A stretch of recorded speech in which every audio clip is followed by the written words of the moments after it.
things feeling a little off, like they just don't fit? Maybe it's because it's time to do it your way.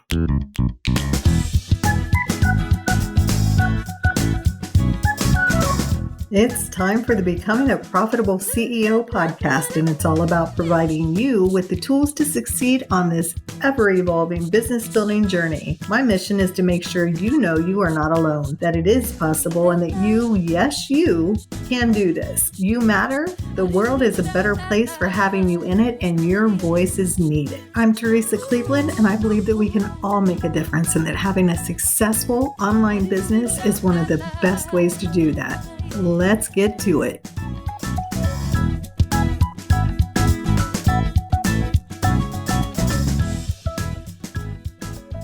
Hey, it is week 2 of 2021, and our second guest is Natalie Gingrich, and I'm so excited to share her brilliance with everyone. I had a difficult time naming this episode. I settled on she did it her way because she absolutely has, and she's done it her way while also taking into account the people that she serves and what they need. Through her Director of Operations certification, she has created such an incredible community of service professionals, of which I am privileged and honored to be a part of. The caliber of people that are attracted to Natalie and this community is incredible. I became certified in her second cohort of the Director of Operations certification, and she is in the process of finishing up her 7th and launching her 8th. I have to say it gets better each time, and I attribute that to Natalie's inclusiveness and her ability to tune into her community and support and serve them where they are. Throughout our chats and our relationship, I've been inspired by the way that she is invested in people and always looking to better herself and those around her whenever possible. As I look back, I don't think I've ever heard her say a negative word about anyone or any situation. And that's not to say that she agrees with everything or she's that yes person or anything like that. What I see her do is look at those situations and learn from them and how she can apply it to herself, her business, her community. And I so appreciate being on the receiving end of that as a friend, as a mentor, and as a colleague. As for the certification itself, I can't recommend it highly enough. The quality of the content is remarkable and really helped me grow as a service provider. And as for my investment, I made that back before we even finished the certification. If you're listening and you think the certification may be for you, I'm happy to have a chat with you about it, share my experience, and connect you with some other certified director of operations. I am yet to hear anyone who's gone through the certification have any regrets. And of course, if you're looking for a director of operations, while I'm not using my talents and skills in the day-to-day operations any longer, I am more than happy to talk with you and refer you to some of the remarkable women in our community. I'm going to go ahead and give you the professional bio, which in no way conveys the depth of character, personality, and essence of Natalie Gingrich. Natalie is the founder and host of the Ops Authority. She has been in operations for 2 decades, either in healthcare, corporate America, or as an entrepreneur. She spent 15 years in corporate operations and leadership at a Fortune 150 company. When given the opportunity to leave, she put her knowledge, designations, and experience to work by creating her own consulting firm, as well as the Director of Operations certification program. Her mission is to equip female operations experts with the skills they need to leverage their leadership abilities on a bigger stage, take charge in their own businesses, and create the lives they truly want. And if you're out there and you're trying to figure out your business, where you are, where you want to go, and how to move forward, I hope that what Natalie shares with us today inspires you to keep going, dig a little deeper, and figure out how you can do it your way. Let's listen in. Hey, Natalie, it is so great to have you with us today. I've been looking forward to this for a while now. Yes. Hello, Teresa. One of my most favorite people to chit chat with and ponder all life's mysteries with. Oh, isn't that the truth? And I appreciate that, having those deep conversations. So thank you so much for being who you are and how you show up in the world. I'm so grateful that we have this space and we can be connected. So like we would never have been connected back in the day. And Never. Just the ease and access. I know social media and all this, technology gets such a bad rap, but we have such a great, strong relationship and we've never met in person. We talk, it's so bizarre and so wonderful at the same time. So I have to keep that perspective when social media can really tick me off for my own kids. Right. I've said that for me, this has been such a blessing when I stop and look at the incredible women like you that I'm connected with. And I'm able to have the privilege of calling you friends and mentors and colleagues. Sometimes I'm like, how did you get so lucky?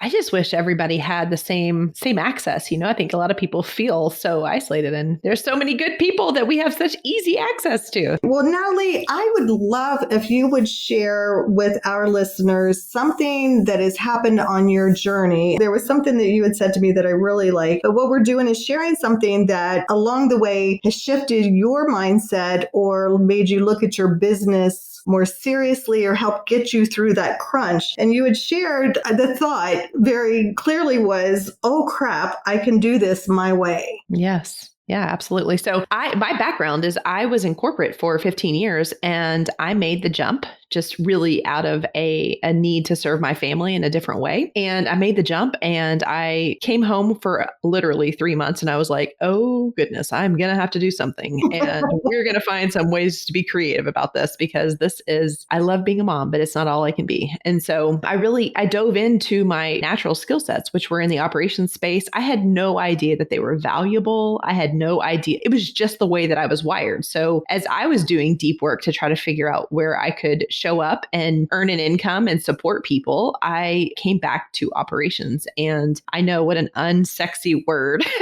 Right. But operations just meaning the backside of business from a strategic perspective. And so I started looking around. It was brand new. I had literally like an awakening of all of the work and opportunity that could happen from my home and leading big businesses and just seeing the people that had already paved the way for me. It was a new experience. I had never even considered this when I was in corporate. I knew small business existed, but I had no idea so many amazing businesses were run out of their home. And, you could really have, a big small business on your own time. And so that was so empowering to me. But like everybody in that process, you're like, how am I going to do this? How do you do this? I mean, like I said, it was brand new. So I didn't have the ropes. I didn't know where to go. When I came into corporate as, a baby adult, somebody was before me leading the way, showing me how to do this, guiding me, mentoring me, counseling me. And so, that wasn't new to me. But when I came into this space, I really kind of felt alone. And I started to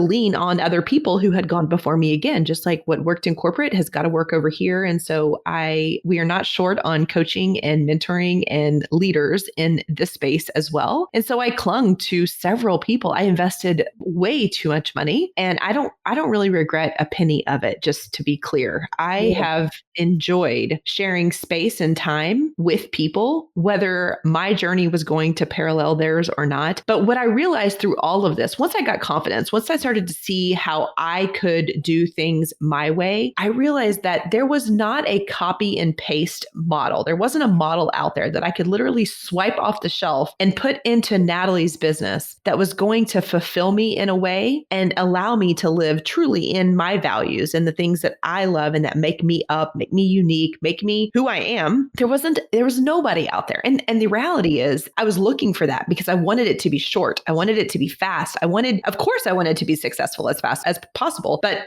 when I really pulled it all back, and it took me years, like I am condensing this into a few minutes, but I invested in programs. I would say I was probably 3 full years into my journey before I had that pivotal mindset shift where I was like, ooh, Nat, like let's take this and let's take this. Let's put the puzzle together on your terms and stop feeling like you have to take it off the shelf because there's nothing in a box that's going to fit you. And I was coming to find out I was just looking for the wrong thing. And in corporate, you do have a box. They tell you, hey, you need to play this game so that this person sees you so that you can get elevated. And that's not what I wanted. That was the exact reason I left. And so, it took some rewiring and reprogramming. When we talked about that mindset shift, I remember that, and the empowerment. Yes, I was scared and fearful of like, is this new way, the new puzzle I'm going to put together, is this going to be right? Is this going to work? Is this going to land? Is there going to be a lot of resistance to this? Oh my goodness, who am I to think I could do this my way?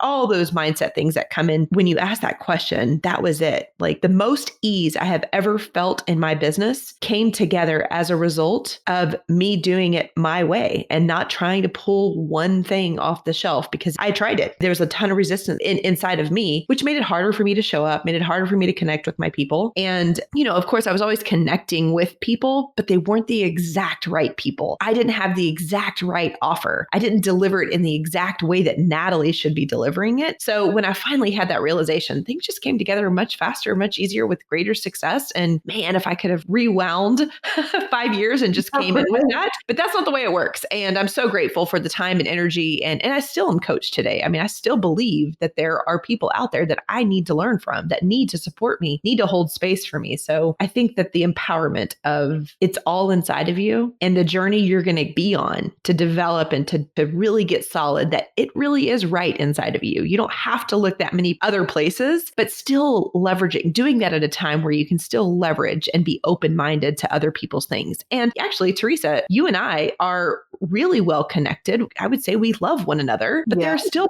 parts of me, my business, my process that Teresa's like, I like it, but I'll leave it over there because Teresa's going to do it her way. And that's exactly what we have to do, friends. Absolutely. I'm hearing in the background, I can just hear Frank Sinatra belting out "My Way."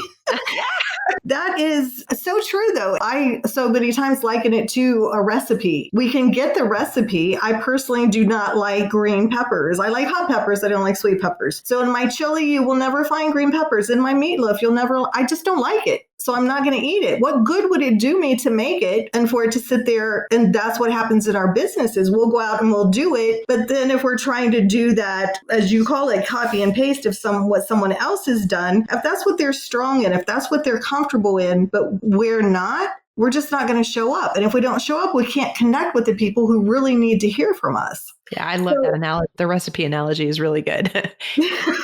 And P.S., you're not going to find green peppers in my house either. I knew we were friends for a reason. To what you said about ease, that's been my word for this year. And this year has been so full of not ease, but it's shown me everywhere that it wasn't. So ease is so important. And for me, when I stepped into that place of doing it my way, here I am, like me, don't like me, it's okay. There was just that relief of, oh my gosh, and just so much easier to be you. Right. So what about you with the authenticity and flexibility? Right. I think a lot of it comes down to the delivery models. I was choosing, just to kind of give a little bit more of my background, I had this methodology that was just kind of natural to me. And as I started sharing it with the people that I was supporting in a one-to-one capacity, they were affirming me and saying, man, Nat, you've got something great here. And I'm thinking, really? Like, this is special? At that time, I was trying to copy and paste other people's processes to do what I call strategic mapping. In that process of them affirming me, I started to think, well, how can I get this out? If this is truly helpful, how can I get this out to more people? Well, I created a course, because that's what the leader that I was really connected to at that time, that's what she was telling me. She was like, man, create a course. Here's the 99-step plan of how you're going to do this. And I am a tasker. I mean, you give me a list of things to do, I'm going to get it done. And I did it. I did it as well as I could possibly do. And at the end of the day, did it sell? Marginally. But when we come back to authenticity, it's like, wait, guys, the way I really deliver this best is one-to-one. So why am I trying to create a course? And I know why. The reason that I was trying to create the course was that easy cash, that the ability to bring in, to serve more people at one time. But in fact, that doesn't work for the process that I was really becoming known for. And so it was the authenticity came in the delivery. The reason I love delivering one-to-one is because I feel this may not be the same for you. It may not be the same for anybody else who is licensed in the strategic mapping, but I love when I can show up with somebody and dig really, really deep. I believe one of my greatest strengths and one of my greatest values is curiosity. And I can't be curious in a course because it's one-dimensional. I never see the other person, right? Or there's limited exposure. Whereas Whereas if I can be with you face to face on a Zoom call or next to you pre-COVID, then we could go really, really deep on and expand in a way that I can't do over a course. And so that's one tiny, tiny example of how authenticity, like Natalie, how do you deliver best? I will never, ever be able to deliver my best without connecting with real humans. It's who I am. It's literally the way God designed me to be. Like, I don't know how to be one dimensional. I love to go deep. That's just my gift. And knowing that that's my gift and having to push against what the online world was telling me at that time, which was to evergreen, to do this, to do that. Those are all great things for the right people. For me, it was just not right. And so how could I take my knowledge and skills and passion and turn it into a way that served me? Because if it served me, it allowed me to be more authentic, attract the right people, greater success, faster success, et cetera. So authenticity is huge. And also getting really, really real with, I always say, what makes me tick and what ticks me off. Like, those are the polarizing things with all of us, by the way, but becoming really clear in what that looks like for you in your life right now. Because if I can repel people or qualities in people that tick me off, then ease comes more naturally. Yes. If I obviously am attracted to the things that make me tick, but knowing the difference and pulling in the right people has been magic. And being okay with not everybody has to be for me. That is so true. When we recently did, as I shifted my brand from the Entrepreneur's Toolbox to the Purposeful CEO, we had someone that came in and talked with the team, and I didn't know that they were going to record that. And so I watched that they did, and they sent it to me, and I thought, oh man, they know me so well. And I laughed and I cried throughout it, vigorously nodding my head at other points. But that was one of the questions that was asked. Who does she work best with? And who is definitely not a good fit? And the answers that came out they made me laugh. And under further scrutiny, they were very, very true. So it is, you want to talk to the people you want to talk with. And that's why when I see emerging business owners out here and they don't want to say the wrong thing, and it's like, if it's what you feel and if it's what you believe and if it's who you are, it's not the wrong thing. Nobody is going to agree with you all the time. So anything you say, there's going to be on the internet, people are going to show up and they're either going to believe one thing or another. And there's not much that you're going to be able to say or do to change their minds. And I don't want to drag anybody over the finish line. Right. I want them to run and willingly. be invested and know that this is important. And I just went through this with this shift where I was just like, oh my gosh, how am I going to dress operations up? How am I going to, people don't want to hear about that. It's not sexy. Like, how do we sugarcoat it? And by the time I was to the end of it, I was just like, you know what? My people know they've done everything else. It's not working. This is probably why it's not working. And they're ready to roll up their sleeves and do it no matter what. Yes. So I'm not dressing up anything. So, and that freedom that comes in that. One of the things, Natalie, I love about you, and I think I was in the second round of the Director of Operations certification. What I love is watching how you have grown. Talk about flexibility and how the program has grown and how you continue to update this. When people ask me about it, when they're interested in doing the certification, I tell them that is one of the most valuable things for me is that you have a legacy business. This is who you are, and this is how you show up, and you are so totally invested in it. You continue to add to the program and the value because you are showing up and because you are connected to the people going through the certification and you're hearing what they need. I like what you were saying when we were talking once. You were talking about how you thought initially it was this way. Everybody wanted a retainer business and that would be great because of the stability. And you found out fairly quickly that wasn't the case. Right. Thank you so much for your kind words. When you say legacy business, that's what I'm here for. I mean, I'm here to create a business that serves Natalie, serves my family, and serves every single person that chooses to join in on the journey for me. And I believe very deeply it's required me to be extremely patient and to not have success as fast as the world would, or as much as we personally would want to have success. And so I would say it's been slow success. And I'm also not super motivated by dollars. And so that has also also helped me. I've worked with people who need cash fast, and the result and the way they deliver and the way they show up looks a little different. And so I would just say, if you're running against that and you're really trying to build a legacy business, let that be a piece of advice from me. Is I haven't been desperate for success, and it has come at its own pace, and it's been completely fine for me. And I've always made a living between point A and point B, but I haven't demanded that it be an X-figure business. I don't really care about that. I really care about the depth that I can develop myself and the people. So thank you for recognizing that it is a legacy business. The reality is, when I know that this is rooted in legacy, it's easy to be flexible. It's easy to adapt. And that's exactly what I've had to do. I thought that I really got into this. I began the certification because I would speak. I have no problem being on a stage and speaking and communicating the value of the work that I was doing, because it was really a blue ocean. Like, I wasn't seeing other people do this work at this level. So I wanted to share it. So I would share it with business owners. I would get off of a stage and people would say, "Oh my goodness, how do I find a Natalie?" Well, as a one-to-one service provider, I only had so much capacity. So I could take 3 or maybe 4, and that's really unhealthy. It was unhealthy in my life, at least. I would say 2 to 4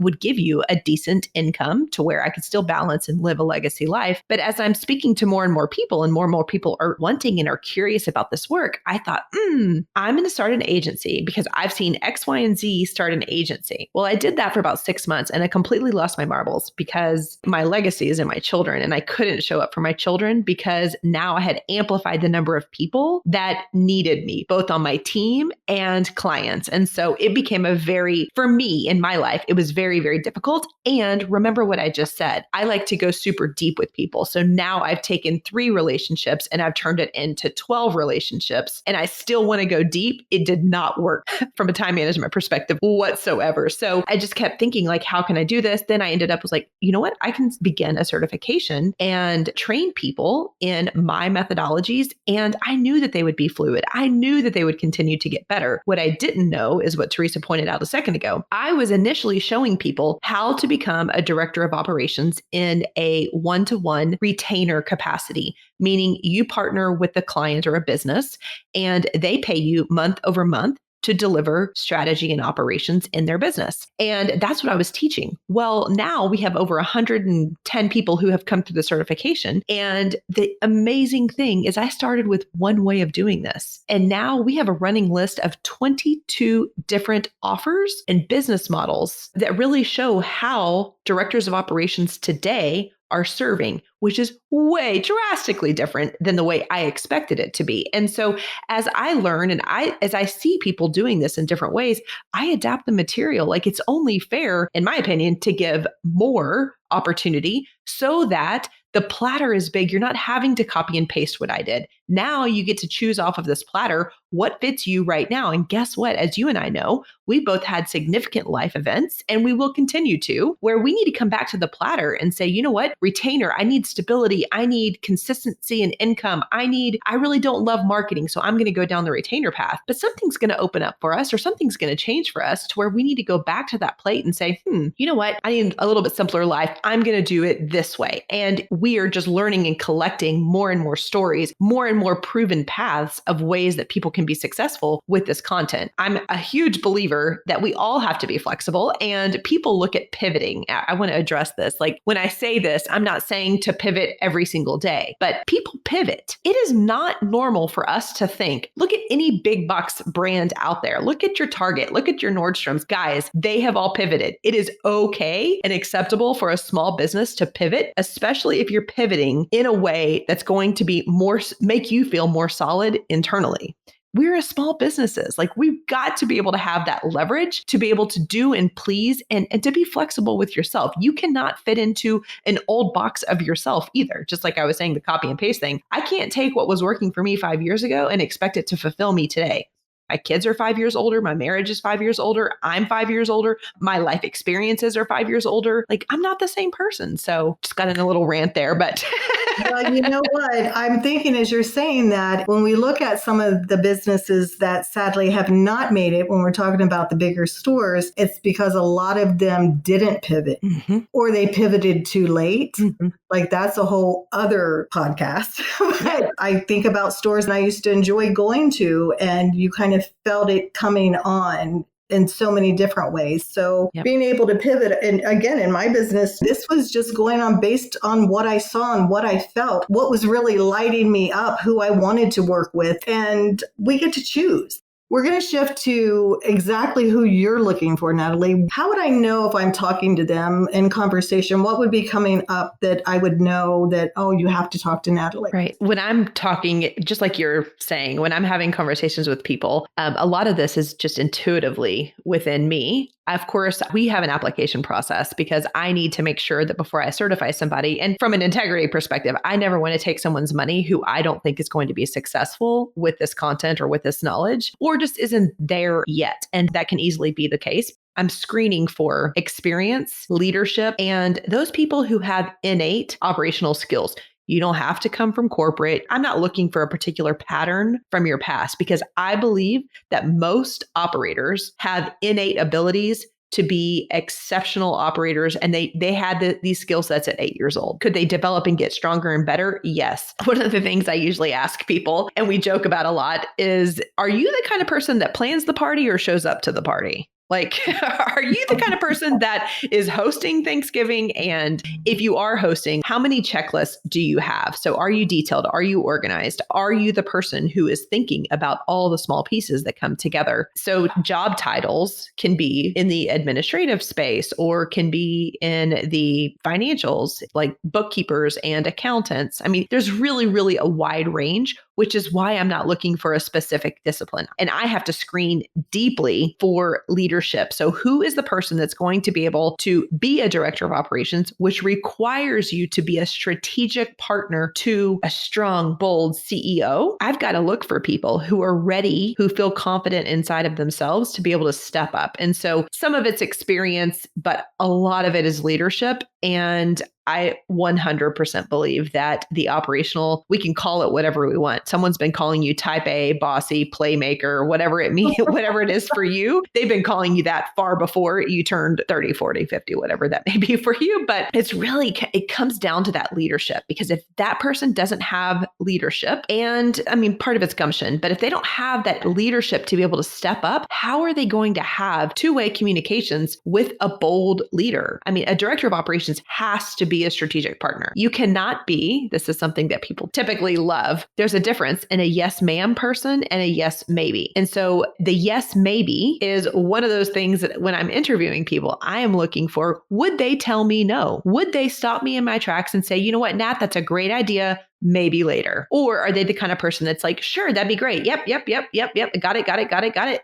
And I've been both of those people over the course of my career. And I never felt satisfied with being the yes people. But sometimes we get in situations where, leaders make us feel that way. We don't feel empowered. We're unsafe, etc. So we become yes ma'ams. And I am always looking for leaders. I believe leaders are your yes maybe people, the kind that are bold enough, kind and gentle. Like, I'm not talking about an abrasive, I don't think neither of us are abrasive, but I think that we can meet people with where they are and give them rational, experienced guidance on next steps. And if they choose to take our advice, great. And if they don't, we're still okay. So I'm looking for leaders at all times, leaders with a scope of work and experience in the operational space. That is something that I know I have to have in my DO. My whole team actually has permission to rein me in. Me being a 9 quick start in my Colby, I can just come up with the idea and the plan and everything in 15 minutes. I could not work with people who it would be so chaotic, because what they're very good at is taking what I say and doing just that. Like, that's a great idea. And we're doing this and this. Did you want to drop anything here to implement this, or would you like to do that next quarter? Mm-hmm.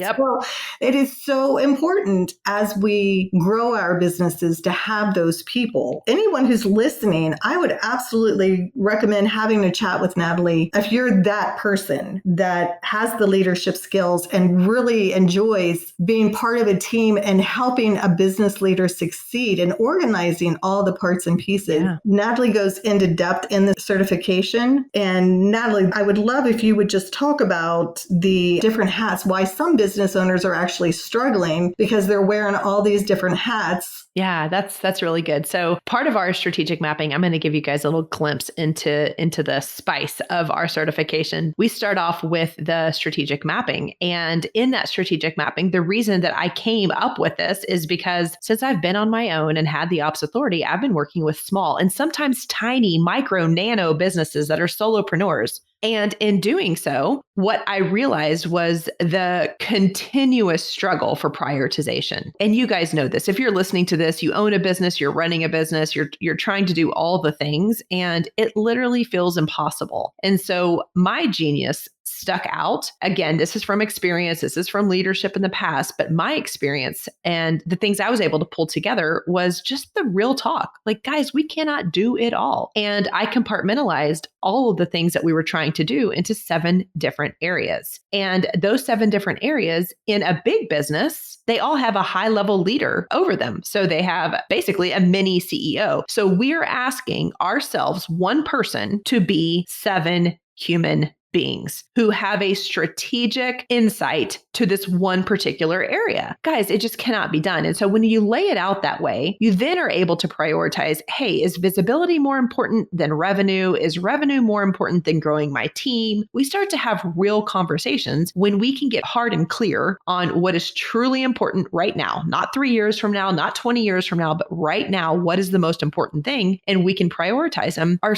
process for waking up in the morning and determining what to do that day, because we're never short on things to do. If we can give it some structure and make it more 2-dimensional, all of a sudden it's like, you know what? I'm just going to head down, do this first because I know it's serving me in the way that I need to be served right now, versus all of the shiny objects that are going to continuously pop up for the rest of your life. So those are kind of the boundaries that I was using in my own business. And then other people had validated, hey, this is really good.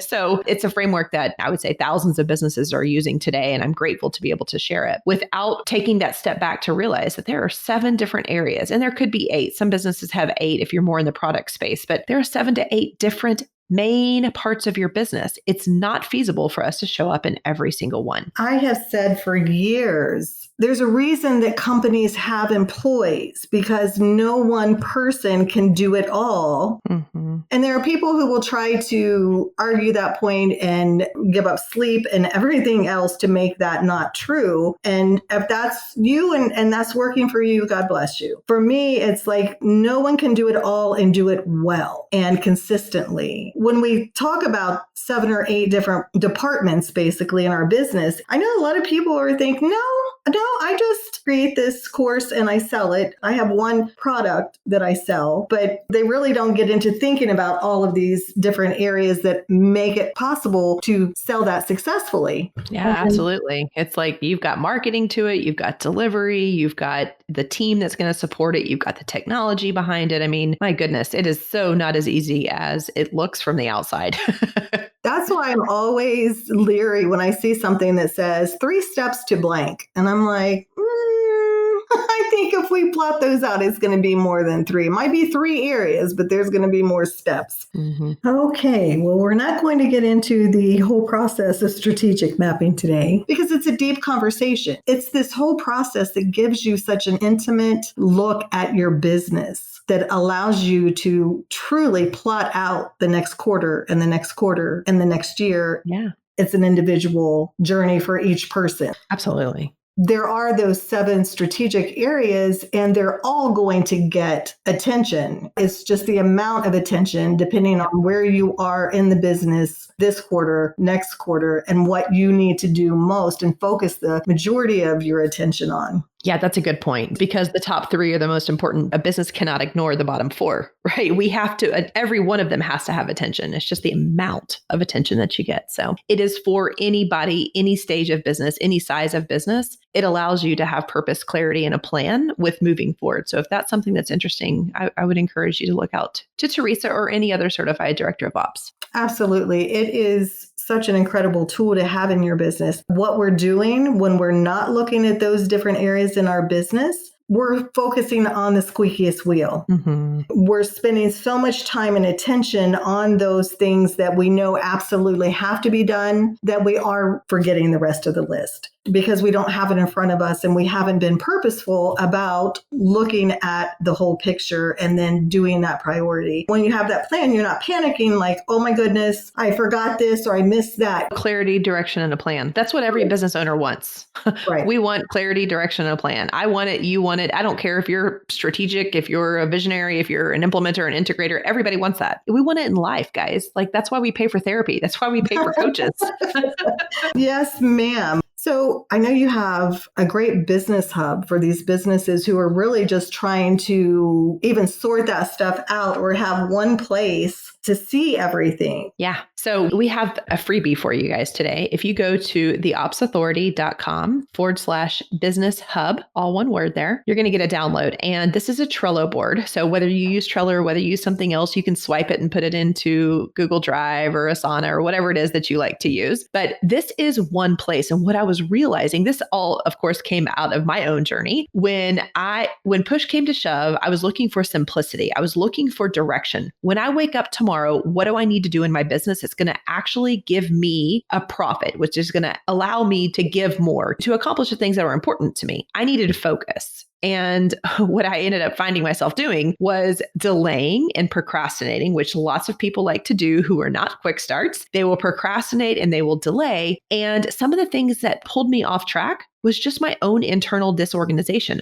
I am actually a pretty organized person, but what I was finding was I was creating a lot of obstacles for myself that were slowing me down. So I took all of these things. You probably have sticky notes all over your desk right now, or you've got notes in your notes app, or you've got things spread out all over the place, Google Drive and Dropbox and Basecamp and this and that. I put every single thing inside of one big Trello board so that myself, my team, you know what? If something happens to me, my spouse has one place to go to get a good overall. I mean, are the nitty gritty things in there? No. But can someone come in here? I mean, basically my onboarding, when someone joins my team, it's all there. They can spend hours finding out about the people that are on my team, the offers, the opt-ins. It's just everything in one place. And I believe it'll bring a lot of organization to you, but ultimately it allows you to be more purposeful when you show up to work. When you have time to dedicate to work, you know exactly where things are. It's a repository for your entire business. And having things at your fingertips just makes it so nice. Again, there's that ease that it's like, okay, I don't have to go look for this. Is it in my OneDrive? Did I do that on my laptop? Did I do that on my phone? Yes. Like, where is the thing? Well, we'll definitely put all the links so that you can get your hands on the Business Hub. So many people that I've talked to who have used that, it's a great place to start getting a little order and get rid of some of the chaos in your business.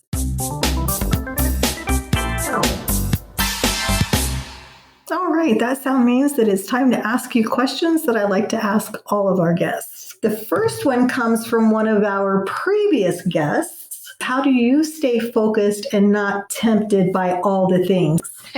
This is a great question. And I think it is one of those like questions that just always is going to come up. And you're always going to question yourself, regardless if you have a good process and if you are one of those people who can stay focused, because there's all different kinds of people out there. So for me specifically, I clearly use my strategic mapping. And that allows me to stay super focused because we are looking at prioritizing different things in our business, kind of like big rocks. Like I know EOS uses, the terminology of big rocks and focuses. If visibility is the most important thing for me, then I prioritize the projects underneath visibility, and that will be my focus. And so I internally know that if I'm not spending time in that objective, that I'm losing focus. It's got to be one of those things that you hold yourself to a standard on. So whatever process or practice that you want to put into place, just make sure it's one that you follow up on. And so strategic mapping traveling has been that for me and lots of other people. I love that. Now, speaking of that strategic mapping, just real quick, do you have that somewhere, just like those top, not all the details, obviously, but do you have that somewhere like on your desk or like you're in the order you prioritize for each quarter? All the time. I have a whiteboard that lists the top 3 projects that I'm working on at any time. I love that. Thank you for sharing that. Now, this question will probably change over time, but right now, especially during our limited travel or no travel, it's just nice to hear about vacations and live vicariously through each other's experiences. What's your favorite vacation experience or destination? Oh, I love to travel. This is such, oh man, like what I would do. I will say that it depends.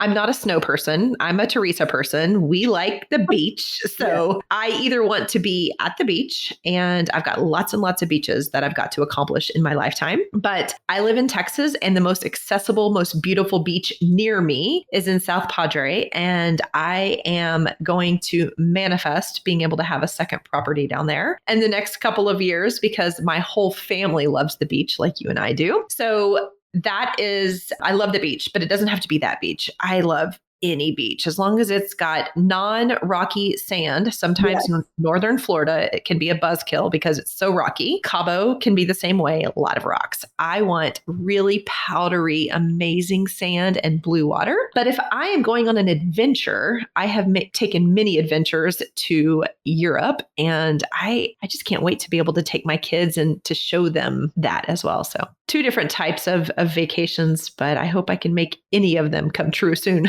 Right. When you get that place in San Padre, I'll be sure to stop by. Yes. You can come hang out with me for a long time. Awesome. And then from our random would you rather questions, the one we drew out that yours is, would you rather spend a week in the woods or one night in a real haunted house? Teresa. Number 1, I'm not doing either of them willfully, but I will take the night in the woods. No, it's a week in the woods. Oh, gosh. All right, fine. I can do a week in the woods. I can do it. A week in the woods. That's a tough one. I'm glad it's not my question. Because I'm the same way. No, that's my answer to that. No. Yep, I'm with you. And then to wrap this part of our podcast up, what is a question that you would like for me to ask a future guest on our podcast? So we all make lots and lots of investments in our businesses and in ourself as we're growing these businesses. And so for the next guest, I would love to know what investment have they made in their business that has had a positive return? Wonderful. And that's not just financial, any positive return. Is that what you're asking? Absolutely. Yeah. Growth. I would say growth in general, whether that's financial for you or space. Fabulous. We'll drop that in the hat. And I thank you so much for participating. I really look forward to this part of the podcast. I think it's so clever. Well, thanks. So Natalie, thank you so much for being here. It's always a pleasure hanging out with you. And I am just incredibly blessed to call you friend, mentor, colleague. Yes, above all, we're such good friends. And talking with you for this time, it feels like we could just sit here and talk all day. I wish we lived next door. We're recording this on a Friday. It would be a great night to sit outside and just chill together. I hope we get to do that one day. One day. Yes, ma'am. Y'all have a good day. Thanks for tuning in to another episode of Becoming a Profitable CEO. I'll be back next week, but in the meantime, let's continue the conversation. Head on over to our Facebook group at thepurposefulceo.com/Facebook and share your take on today's episode.